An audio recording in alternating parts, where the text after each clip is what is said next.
दोस्तों आज के इस वीडियो में हम बात करेंगे बीएससी सेकेंड ईयर बॉटनी के first paper taxonomy of plant से जुड़े हुए एक most important topic classification of Carolus Linnaeus. जैसा कि हम सभी जानते हैं कि जो सिस्टम ऑफ क्लासिफिकेशन है और जिसके बारे में मैंने पहले भी आपको डिटेल से बताया हुआ है कि जितने भी एंजियोस्पर्मिक प्लांट है उनका क्लासिफिकेशन 4 कैटेगरी के अनुसार किया गया है। तो पहला जो क्लासिफिकेशन है वो आर्टिफिशियल सिस्टम है, दूसरा है नेचुरल सिस्टम, तीसरा है फाइलोजेनेटिक और चौथा है मॉडर्न सिस्टम ऑफ क्लासिफिकेशन। तो यदि हम बात करें आर्टिफिशियल सिस्टम ऑफ क्लासिफिकेशन की, this system of classification were based on one or few morphological character and artificial system of classification was proposed by Carolus Linnaeus. तो जैसा कि हम जानते हैं कि आर्टिफिशियल सिस्टम ऑफ क्लासिफिकेशन जो है वह केवल पौधे के कुछ मॉर्फोलॉजिकल कैरेक्टर पर बेस्ड है और आर्टिफिशियल सिस्टम ऑफ क्लासिफिकेशन दिया था कैरोलस लीनियस ने। तो यदि आपको artificial system, natural system, phylogenetic और मॉडर्न सिस्टम क्लासिफिकेशन के बारे में डिटेल में पढ़ना है तो इसके लिए मैंने पहले भी वीडियो बना रखा है और उस वीडियो का लिंक मैंने आज के इस वीडियो के नीचे दे रखा है। उस लिंक पर क्लिक करके आप सिस्टम ऑफ क्लासिफिकेशन के बारे में डिटेल से जान सकते हैं।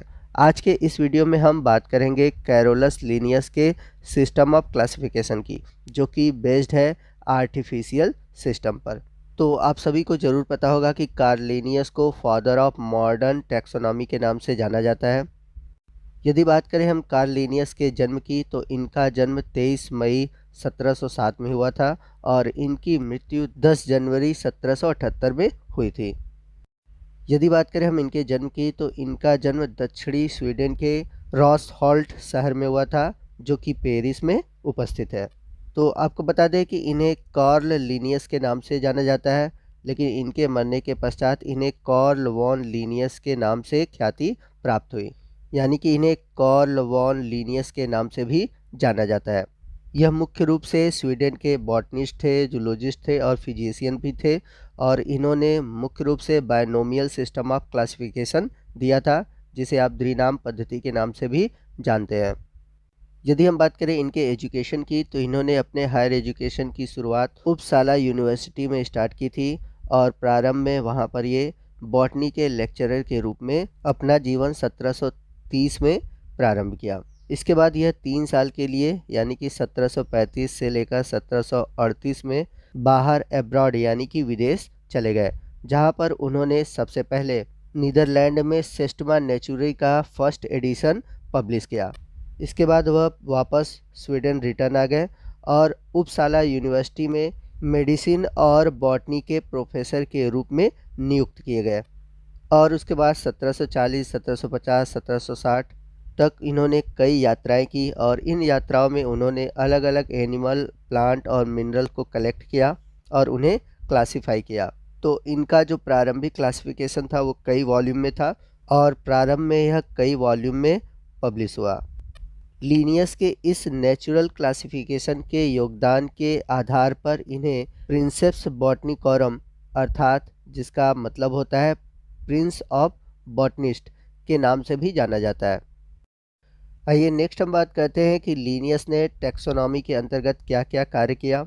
तो आपको बता दें कि टैक्सोनॉमी के अंतर्गत लीनियस ने बुक लिखी इम्पेरियम नेचुरी। इस पुस्तक के अंतर्गत इन्होंने जितने भी लिविंग बींग्स और नॉन लिविंग बींग्स थे उन्हें 3 किंगडम में क्लासिफाई किया और इन किंगडम को उन्होंने नाम दिया रेगनम। तो इनका पहला किंगडम था रेगनम एनिमली, दूसरा किंगडम था रेगनम वेजिटेबली और तीसरा किंगडम था रेगनम लेपिडियम।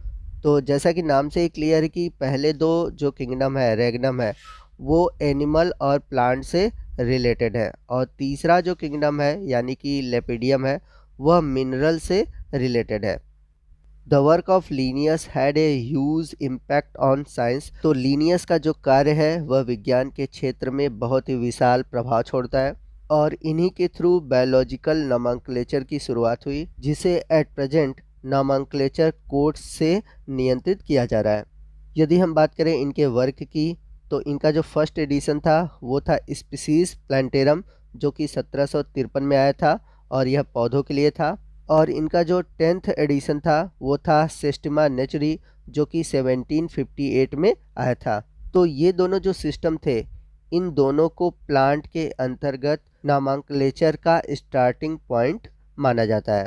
और इन्हीं दो एडिशन को यानी कि सिस्टेमा नेचुरी और स्पीसीज प्लांटेरम को बहुत ही मान्यता दी जाती है और इन्हीं दोनों का बहुत ही यूज़ प्लांट के नामकलेचर में किया जाता है।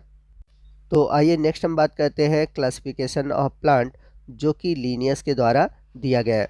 तो आपको बता दें कि लीनियस ने प्लांट के साथ साथ एनिमल और मिनरल के क्लासिफिकेशन को भी दिया है, परंतु यहाँ पर हम बॉटनी की बात कर रहे हैं तो यहाँ पर सिर्फ हम क्लासिफिकेशन ऑफ प्लांट के बारे में डिस्कस करेंगे। तो इन्होंने जो पहला क्लासिफिकेशन दिया था वह दिया था हॉर्टस अप्लेंडिकस नामक बुक में, और बाद में इसका एलोबरेशन किया था जेनरा प्लांटेरम में, और फाइनली इसे स्पीसीज प्लांटेरम के अंतर्गत ख्याति दिलवाई। तो इनका जो क्लासिफिकेशन था वो बेस्ड था कि किसी भी फ्लावर में कितने नंबर ऑफ स्टेमन होते हैं, पिस्टल होते हैं, या फिर फ्लावर बाइसेक्सुअल है या फिर यूनिसेक्सुअल है। तो यहाँ पर आप देख सकते हैं कि इन्होंने अपने क्लासिफिकेशन में फ्लावर के सेक्सुअल पार्ट को लेकर आधार माना है, इसलिए इनके क्लासिफिकेशन को हम सेक्सुअल सिस्टम ऑफ क्लासिफिकेशन भी कह सकते हैं। तो इन्होंने अपने क्लासिफिकेशन में पौधों को कुल 24 क्लास में डिवाइड किया, और इन 24 क्लास में एक से जो 23 क्लास थे वो फ्लावरिंग प्लांट के बारे में थे, और जो लास्ट क्लास बचा हुआ है यानी कि जो 24 क्लास है वह नॉन फ्लावरिंग प्लांट के बारे में था, जिसे क्रिप्टोगेमिया के नाम से जाना जाता है। तो मैं आपको फिर से समझा देता हूँ कि इन्होंने पौधों को 24 क्लास में डिवाइड किया। पहले 1 से लेकर 23 तक के जो क्लास थे उनमें फ्लावरिंग प्लांट आते हैं, यानी कि जिनमें फ्लावर का निर्माण होता है। लास्ट का जो 24 क्लास है उसमें ऐसे प्लांट को रखा जिसमें कि फ्लावर नहीं थे, और उन्होंने इसका नाम दिया क्रिप्टोगेमिया। तो इनके हर एक क्लास में कई सारे ऑर्डर्स आते हैं। तो आइए समझते हैं कि लीनियस के क्लासिफिकेशन के अंतर्गत इनके क्लास में कौन कौन से कैरेक्टरिस्टिक फीचर आते हैं। इन सभी को हम लोग पॉइंट वाइज डिस्कस करेंगे। तो लीनियस के क्लासिफिकेशन में देखें तो जो 24 क्लासेस हैं उनमें 1 से लेकर 10 तक के जो क्लास है वो सामान्य नाम से जाने जाते हैं। जैसे कि किसी पुष्प में यदि एक पुंकेसर पाया जाता है तो उसे नाम दिया उन्होंने मोनेंड्रिया। अगर 2 पुंकेसर पाए जाते हैं यानी कि 2 स्टेमन पाए जाते हैं तो उसे डायेंड्रिया। इसी तरह से 3, 4, 5, 6, 7, 8, 9 और 10 स्टेमन पाए जाते हैं तो ट्राइंड्रिया, टेट्राएंड्रिया, पेंटेंड्रिया, हेक्सेंड्रिया, हेप्टेंड्रिया, ऑक्टेंड्रिया, इनहेंड्रिया और डेकेंड्रिया उन्होंने कहा। और जिन पुष्पों में 11 से लेकर 19 स्टेमन पाए जाते हैं उन्होंने उसे क्लास डोडिकेंड्रिया में रखा। और जिन पुष्पों में 20 या 20 से अधिक स्टेमन होते हैं और वो पेरीगाइनस होते हैं उन्हें आइसोकेंड्रिया क्लास में रखा गया। और ऐसे पुष्प जिसमें कि ढेर सारे स्टेमन पाए जाते हैं और वे फ्री होते हैं और रिसेप्टिकल से लगे होते हैं उन्हें क्लास पॉलीएंड्रिया के अंतर्गत रखा गया।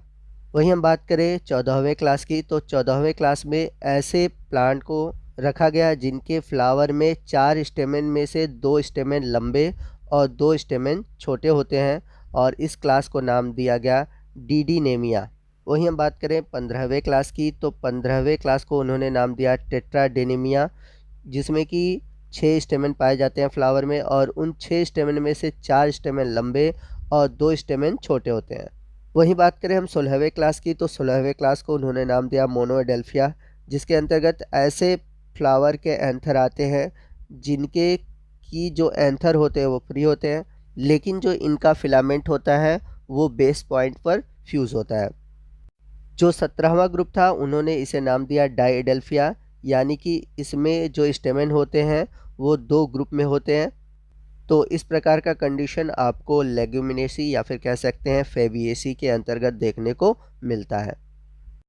उसके बाद 18th ग्रुप को उन्होंने नाम दिया पॉलीएडेल्फिया, और इसके अंतर्गत स्टेमन जो होते हैं कई सारे ग्रुप में होते हैं, यानी कि कई स्टेमन आपस में फ्यूज़ होते हैं और ये अलग अलग ग्रुप बनाते हैं, और ये क्लास कहलाता है पॉलीएडेल्फिया। बात करते हैं वहीं हम बात करें 19वें ग्रुप की, तो 19वें ग्रुप को उन्होंने नाम दिया सिनजिनेंसिया। तो सिन का मतलब होता है फ्यूज़ और जिन्स का मतलब हुआ एंथर। तो इनके जो एंथर होते हैं वो फ्यूज्ड होते हैं, जैसे कि एस्टेरेसी फैमिली। इसके बाद है अगली फैमिली गाइनेंड्रिया। तो गाइनेंड्रिया में जो कंडीशन होता है, जो स्टेमेन होते हैं वो फीमेल यानी कि पिस्टिल या फिर कह सकते हैं कार्पल से फ्यूज़ होते हैं, और इस कंडीशन को हम गाइनेंड्रस कंडीशन के नाम से भी जानते हैं। और ये कंडीशन आपको स्किलपेडिएशी फैमिली में देखने को मिलेगी, जैसे कि एग्जांपल के रूप में ले कैलोट्रोपिस प्रोसेरा। इसके बाद है अगला क्लास यानी कि क्लास 21, जिसे मोनोएशिया के नाम से जाना जाता है। और इसमें जो फ्लावर होते हैं, मेल और फीमेल फ्लावर अलग अलग होते हैं, लेकिन ये मेल और फीमेल फ्लावर एक ही प्लांट पर पाए जाते हैं। जैसे कि मेज की बात करें यानी कि मक्के की बात करें, तो यदि हम बात करें मेज की, तो मेज में फीमेल फ्लावर नीचे की तरफ होते हैं और मेल फ्लावर ऊपर की तरफ होते हैं। इसके बाद है क्लास डायोसिया। इसके अंतर्गत ऐसे प्लांट आते हैं जिनमें कि मेल और फीमेल फ्लावर अलग अलग होते हैं, और ये मेल और फीमेल फ्लावर अलग अलग प्लांट पर भी पाए जाते हैं। यानी कि इनका एक प्लांट मेल होगा तो दूसरा प्लांट फीमेल होगा। जैसे कि एग्जाम्पल के रूप में लें कैरिका पपाया यानी कि पपीता, तो पपीता में आपको मेल प्लांट अलग दिखेंगे, फीमेल प्लांट अलग दिखेंगे। इसके बाद है अगला क्लास पॉलीगैमिया। तो पॉलीगैमिया में ऐसे प्लांट आते हैं जिनमें कि यूनिसेक्सुअल, बाइसेक्सुअल और न्यूटर फ्लावर भी होते हैं, यानी कि इनमें मेल और फीमेल के अलावा भी कोई दूसरे सेक्स फ्लावर पार्ट होते हैं। तो कुछ एस्टेरेसी फैमिली के अंतर्गत आपको ये कंडीशन देखने को मिलेगा, जहाँ पर आपको मेल फ्लावर भी देखने को मिलते हैं, फीमेल फ्लावर भी देखने को मिलते हैं, बाइसेक्सुअल फ्लावर भी होते हैं और न्यूटर भी देखने को मिलते हैं। 24th क्लास है क्रिप्टोगैमिया। क्रिप्टो का मतलब होता है हिडन और गैमिया का मतलब होता है सेक्स पार्ट, यानी कि ऐसे प्लांट जिसमें कि सेक्स ऑर्गन होते हैं लेकिन वो छुपे हुए होते हैं, उन्हें हम क्रिप्टोगैमिया कहते हैं। दूसरे शब्दों में हम ये भी कह सकते हैं कि इनमें फ्लावर नहीं होता। तो क्रिप्टोगैमिया के अंतर्गत आते हैं थैलोफाइटा और ब्रायोफाइटा। तो दोस्तों ये था हमारा आज का वीडियो, जिसमें कि हमने लीनियस के क्लासिफिकेशन के बारे में जाना। आपको वीडियो कैसा लगा कमेंट करके ज़रूर बताइएगा। वीडियो अच्छा लगा हो तो वीडियो को लाइक और शेयर करना मत भूलिएगा। और यदि आपको वीडियो से रिलेटेड कोई भी डाउट है आप हमसे कमेंट करके पूछ सकते हैं। तो दोस्तों मिलते हैं अगले वीडियो में। अगले वीडियो में हम बीएससी सेकेंड ईयर के और भी टॉपिक को डिस्कस करेंगे। तो आपको वीडियो कैसा लगा कमेंट करके ज़रूर बताइएगा।